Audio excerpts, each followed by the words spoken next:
Move చేస్తే lunch motion move చేసినటువంటి గంట 2 గంటల్లో ఢిల్లీ నుంచి ఒక సర్క్యులర్ తీసుకొచ్చారు.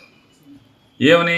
ఈయన క్లారిఫికేషన్ రాశాడంట, నేను పలానా మెమో ద్వారా సంతకం లేకపోతే అది కింద డిజిగ్నేషన్ రాయకపోయినా స్టాంపు లేకపోయినా చెల్లుబాటు చేయండి అని చెప్పి నేను సర్క్యులర్ ఇచ్చాను, దీని మీద నాకు క్లారిఫికేషన్ ఇవ్వండి అని చెప్పని ముఖేష్ కుమార్ మీనా ఢిల్లీకి రాస్తాడు. ఢిల్లీ నుంచి ఆగమేఘాల మీద వెంటనే బ్రహ్మాండంగా బేసిక్గా సంతకాలు ఏం లేకపోయినా కూడా మీరు చేసేయండి అంటాడు. ఒక ఆంధ్రప్రదేశ్కే, భారతదేశంలో మిగతా 28 రాష్ట్రాలకి లేదు ఈ వెసులుబాటు.